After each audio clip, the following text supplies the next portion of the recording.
But anyway, it's such a joy to see such vast numbers that are coming. And as Baba has suggested, the movement is just starting to spread. It will grow and grow. Baba taught us through this discipline to lose our desire for things, to be eager for truth and for love and for helpfulness to others, that we were all brothers and sisters. Now, my path to Baba happened to come because it did come. My parents were very devout in religious work, spiritual work, and like many of you, my mother had promised God that I would be his child if he gave her a strong mind and body, that he would devote my life to his work. Whether that was a help or not, I feel it was. I think it's a wonderful thing to know. Anyway, I was always seeking for things, and I studied theosophy, and I studied a little bit of science, and I got a great deal of truths out of the Rosicrucian order, and I was able to teach the healing classes in the New York group because I had been to San Jose, and I felt the power of the faith and the beauty of those people, which is also a path to God. Everything's a path. The path that you find is the one for you. And then I kept asking everybody, I wanted to meet a perfect master. And finally a Rosicrucian woman, and I don't even know her name, told me about Marina Machiavelli and the MeherBabaLibrary. And she brought me to Marina. I was introduced to Fred Ella and Matthew, and that's how I got into the Baptist. When Baba dropped his body, January 31st, 1969, Francis Rabazan was sent back to Australia, and he gives a very beautiful account given at the Mayor Baba Beacon Hill on the 13th anniversary of his Baba's stay in Australia, which had been at the end of his trip here in 1956. This article was written in August 69 and is in the Awakener, the special photo issue. I have come back to Australia after living with Mayor Baba, the beloved God-man, for 10 years, and I have brought no message which you have not already received, for the only message that then also ever gave was, I am the Ancient One, who is your eternal beloved, and I have nothing to teach anyone, for the only teaching our beloved gave was, love me, and when your loving becomes complete and perfect, you will know me as I really am, and as I really am, you ultimately will be. And Francis goes on, all that I can do is tell you about the beloved I know, the same beloved which each of you knows. But my experience of him is different to yours, is different in each one. The picture of him each has is the same, eternal belovedness, but in a different frame. The jewel each keeps in his heart is the same, ever-lovingness, in a different setting. To talk about the beloved to other lovers of his, to sing his praise, drives out the strangers we have allowed to infest the rooms of our hearts, making a clean, empty house for him to live in. And then he goes on, this is my telling you about the beloved. Beloved God-man, Mayor Baba. Others can give you the honey of occasions when he said this and when he said that, of the time when his stride reflected his unconquerableness, when his voice charmed every listener, when his glances were as terrible as lightning and his smile as tender as a spring sun. They can tell you of the great must journeys, the journeys with a few chosen disciples to find the mad after God and the lost in God, to realign their sights on him the eternal, ancient, shining beloved, and how he kept his godmanness covered and had the disciples refer to him only as their elder brother, and how he pursued the poor, who are proud and do not accept charity, and devised ways of helping them without their knowing who had the other aisle. And it concludes, how incalculable is the past and how immeasurable is the future, and how immense is now. This living moment of the beloved's name, if we do not carry that name on our breath, of what use is it to breathe? Everything in nature breathes in its present self-state toward its next stage. If we breathe only to sustain our daily lives of work and leisure, we are less than animals. Thousands of years has this freedom, the only real freedom, existed. We have had enough of saintship through martyrdom. What is due in the world now is saintship in joy. The full fruiting of this brotherhood will be the new humanity. 52. I must have met him late 50 or 51. And, met him by the group. And he sent word that I was to help Mershida with the interviews that he was going to have in her house. And they were arranged about every 2 or 3 minutes apart. People streamed in and out for the 2 or 3 days that Baba gave them. And Charmian, they'd had the accident in Oklahoma, and everyone had been very badly hurt. Billy told me yesterday what had happened to Monty. Mehera's skull was badly hurt, and Bob, of course, his leg and his jaw. And they'd come back to Myrtle Beach. Then they came to New York, and Bob was on a sort of a stretcher on a chaise that we fixed up for him with this cast on his leg, giving these interviews. And hundreds of people came, and they were just given a minute or two to go by. They weren't allowed to ask questions, but they just received his darshan. So during the days of that, I had to keep giving Bob a 7-Up, which was his favorite drink. And he had to have it fixed a certain way. And he always knew exactly what you did, no matter how many walls there were between you. So this time, Baba wanted it always fixed. If one bottle of 7-Up was kept at the kitchen temperature, the other was in the refrigerator, and you had to divide them absolutely equally and then take it in, and that was just right. And Bob would take maybe a sip, and then he'd hand it all around to his Mandalay and John Bass, and maybe Fred was there, and then he'd say, "You see, Marion, John Bass drank all my 7-Up," and then he'd want more. So this went on, and finally one day I didn't mix them just right, and of course he sent it right back to the kitchen. I had to do it over. And so Mershida had a beautiful big goblet, beautiful thing there. And I figured out, well, you can't tie up an avatar, but I'm going to do something about that 7-Up. So I took some beautiful ribbon and made a loose loop that would go over his wrist and with bows and things on it. And I took this beautiful goblet and tied a yellow rose on the stem of it and made that all beautiful. And the next time he wanted 7-Up, I was ready for him. So I took it in and I slipped this loop over his wrist and I said, "Now, Baba, John can't steal your 7-Up." And of course everybody laughed. And it was fun, Baba was always full of fun. Another time he let me braid his hair. Just one little braid, and it was, just one of the little wonderful things to do. Then along came 1955. I wanted to give a Baba birthday party. And I lived in the outskirts of New York. So I asked Monty or Baba if I should include the Sufis and the Monday night group, because there were these two groups. And I always seemed to be the piece of cement in between, not quite belonging either place, but belonging both. So Baba said, by all means, invite them. And so we had it out at my house, and lo and behold, that day, without my knowing it, there'd been a plan for Baba to come here. For us to all go to India. They originally planned in 56. And that day at his birthday party, Fred and Ella handed me a telegram that we were all to come over in 1956, and I was supposed to be in charge of it.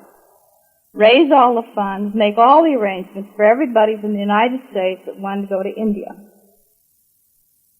And he was coming in 56, and this was February 1955. So it was a year and somewhat later that he came. It was pretty July, I think, when he came. Well, that whole year was I just worked myself to death because I lived in the outskirts and nobody could help me. They all wanted to, but the work had to be done at night. And everybody sent $2 or $5 from all over the country and more, too. And they'd make pledges and they'd pay a little this month and a little next month. And every one of them had to get a receipt, and I had to keep a copy of the receipt. And I used I think it was yellow paper, and a little picture of Baba went on every one of them, and one of his little sayings, receiving this money. And all the money came in, and then finally the plans were that Baba would come here with the Mandalay. The girls didn't come that time. And the dates got changed 3 or 4 times. So then we had the planning. I say we because my husband helped me and everybody else that I could ask,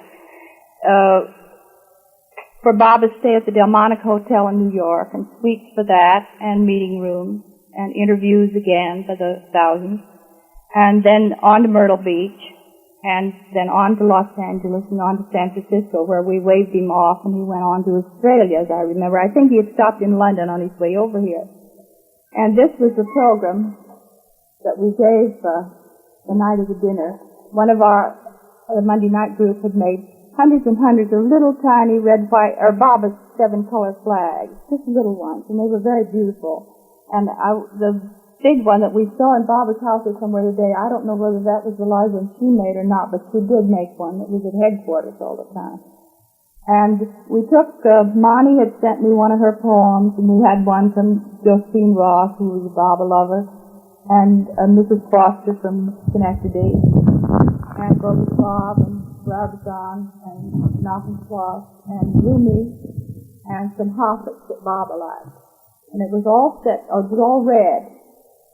And then there were dances by some of Margaret Craft's dancers, and prayers in a beautiful, beautiful voice, a man that sang for us. And there was a moment of silence in the presence of the Master, then the prayer of repentance, set to music, I don't know where the music is, and a baritone that sang it, and then we garlanded Baba, and I think that Phyllis had sent for them from Hawaii or something. There were many lays, but I think Phyllis or Adele had one. And then my husband spoke, and Dr. Heyman spoke, and John Bass spoke, presentations to Baba and the Mandalay, and we had a lighted candle, remembrance cake, because we wanted, while it wasn't Baba's birthday, we wanted to feel that we had had one birthday cake with him. And Longchamp did it, and it was the most beautiful cake I've ever seen. There were 135 at the dinner, so you know how big the cake had to be. And it was 3 or 4 tiers. This big one, the first one's this big. And it was so beautifully done. I didn't plan it, they planned it, but they did it so well. And every one of those tiers had little tiny candles around it. And when they brought it in, the lights were all turned out, and they lit it outside and brought that in. And we were all singing as they brought it, and you can imagine how beautiful it was. Then we used St. Francis of Assisi's peace prayer. It must have been something Baba loved. That was set to music.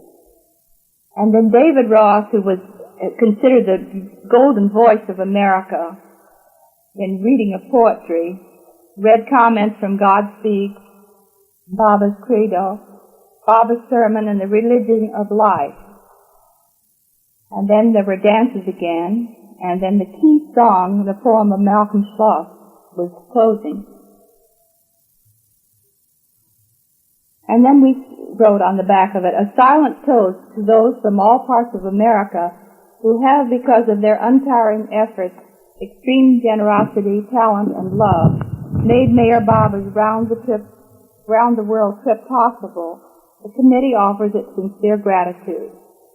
To Baba, as he pauses here briefly on his worldwide journey, to countless lovers everywhere, join in extending heartfelt wishes for a continued safe and happy passage from country to country, until Meher Baba and his Mandalay again reach their homes in faraway India.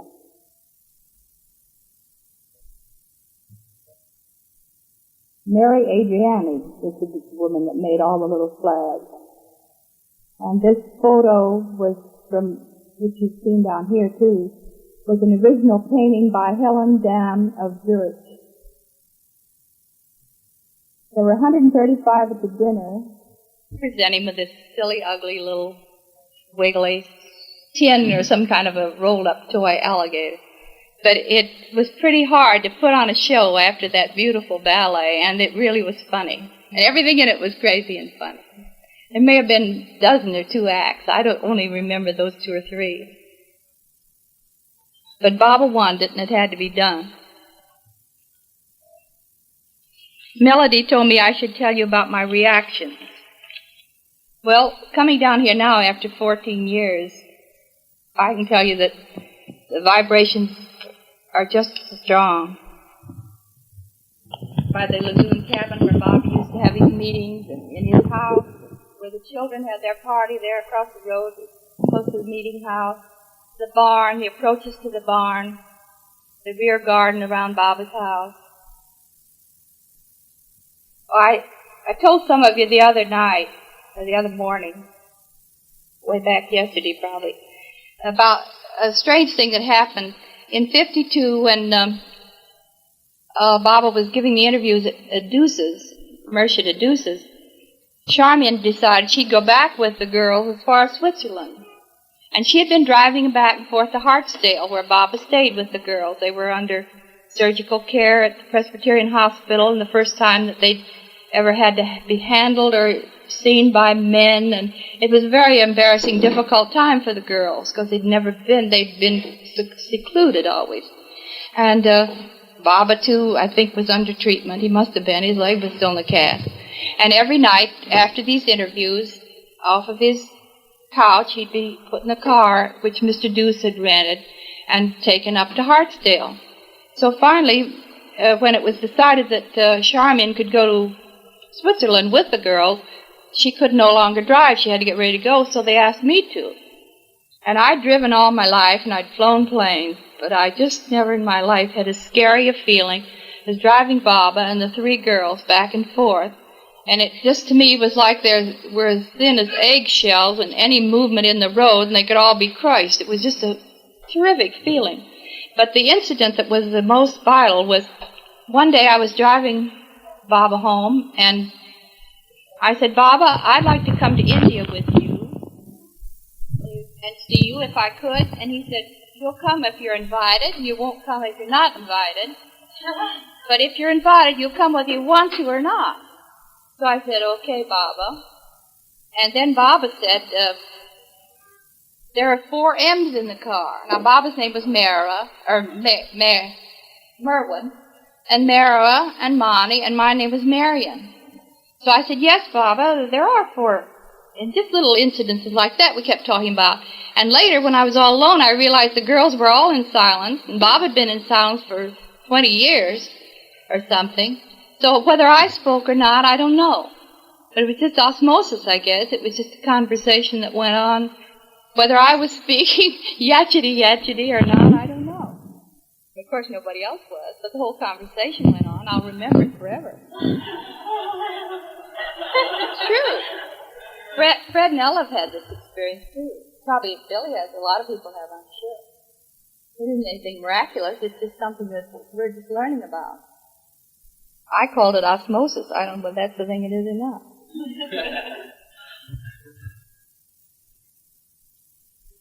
I think that I can't remember any of his instructions, and he must have given me a lot because I had to keep in constant touch. I even had a cable address back and forth to India. I just guess he called me Energy because I knew how to work. And he put me to work, and he worked me awfully hard.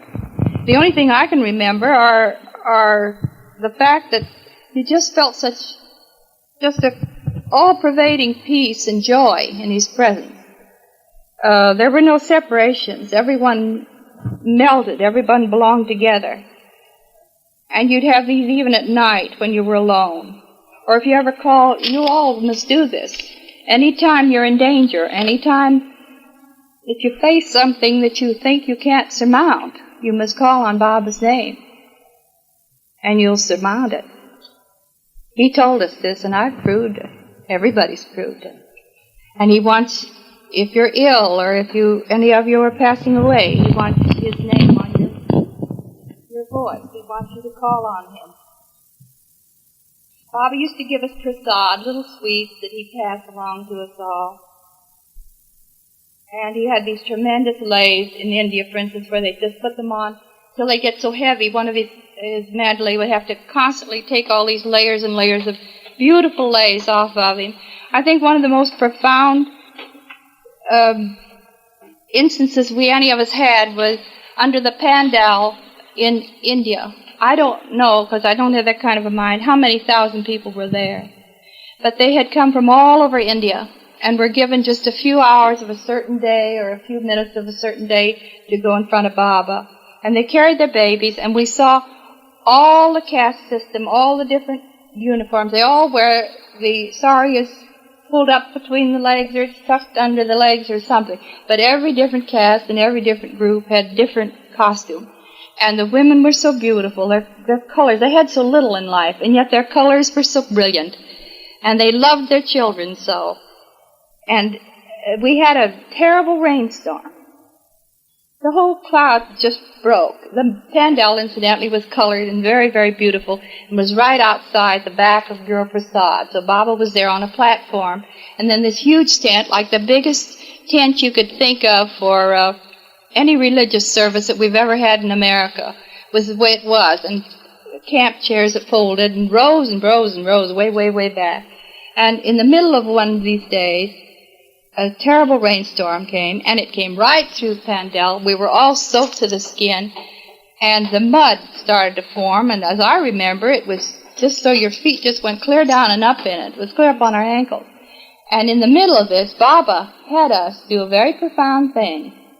He made us all get up out of our seats, and all the Westerners and the Easterners mingle and go up and down those aisles in all this mud and all this rain. It's a very strange feeling. And then some of the girls, I wasn't one of them, but Billy was, and I guess Phyllis and Adele, and probably Ella, whoever was near, were taken up into the Guru Prasad, and they were told to strip off their wet clothes, and Mani and Mehera gave them their clothes to wear. And then later washed and ironed the girls' clothes and sent them back to wherever we were staying. It was quite profound. Not only the rain and the intermingling with the Orientals that Baba was working through, but the changing even of the garments with the girls of the ashram. Everybody wants to know how we all felt around Baba. I guess we all felt differently, but I always, still down here now, that's why I can't remember dates, I just feel like I'm on cloud nine. It's just a super conscious feeling somehow. And I think we all felt it. We understood his gestures as though they were words. And of course we were listening to Eric's interpretation, and we didn't understand with our outside mind, but we always knew we understood everything he said. Somehow the higher consciousness was absorbing and realizing it. There were no differences between anybody. Everybody was at peace and happy. And Baba kept telling us not to worry, to be happy. And that's not so hard to do when you realize that Baba also said that everybody, everyone here, is exactly where he belongs. Think about it. In incarnation, in his environment, he's exactly where he belongs. And if you feel that, you can know peace. You have problems, you have lots of solutions to make, but if you're where you belong and you're in this eternal pattern, it's pretty nice to know. There are thousands of reincarnations on the path, and he told us that he didn't want us to go into occult things, to look for experience, because while we couldn't have experience if we wanted it, he didn't want us to have it. He wanted us to keep our minds quiet and calm, and he said he would take us through under the veil, that we didn't need to go through all these many, many side paths and experiences that people in good faith go into and derive some good from. But Baba wanted to take us through the quiet, simple way of his plan. Realize what we do, how this center is still just as alive. We had lunch with Kitty and Elizabeth yesterday or the day before, yesterday again. And they're just as alive and happy in consecrating their lives to this movement as the way the first day I ever met them. And that's pretty precious, because that means this will be forever, this center. It won't be like the house in Pune that's been taken down. Guru Prasad's gone. But this will be here. And it'll be some kind of a spiritual center or serve humanity forever. It was a very strange incident when Baba passed away. I didn't go to the Monday night meetings because my husband was ill for the last 5 years and I was working and I couldn't do any more than that. But I'd talk to Fred and Ella every few weeks, and Billy occasionally, or Burl, or Adele, or Phyllis when she was East. But when Baba passed away, I didn't know it for nearly a month. And that seemed strange, because part of the group went over, from New York, and I didn't know it. Nobody called me, and I didn't call anybody. It was very strange. And when the first letter came out that of the telegram that was originally sent, and Fred Ella's copy, photocopy that they made and sent to all their group, perhaps to all the groups all over the country, I was sitting reading to my husband, and here I'm reading the telegram of Baba's death. And it just, But I guess I wasn't supposed to go, because a few months later they all got ready to go over, and I was going over with the Myrtle Beach group, and I had my passport and everything. It was within 2 days. My money was all paid, and I was the one person whose money they kindly returned to me. They didn't have to, but they felt that it was right to do it, because I got sciatica and I couldn't walk. And I was in such pain that I went to Dr. Smart, who Billy knows, who's a marvelous chiropractor in New York, and she treats many, many, many Baba followers and all the dancers. And I'd be in her office, I'd just be crying like a baby, and everybody in there listening, I couldn't help it, even cry while I waited for my treatment. And she said, you can't go to India, you can't even go in a wheelchair, because if you do, you're going to end up in the hospital over there and you can't get back. So I listened to reason, and I didn't go. And I apparently wasn't supposed to go. Now I hope to go next summer. But the 2 times that everybody else could go, I wasn't allowed to go. That's about all I have to say, I think. I had reiterated here that Baba had said, we are all exactly where we belong. These aren't his words. In our incarnations. And if we remember that, what is there to worry about? Baba asked us not to backbite. And that's a pretty big word.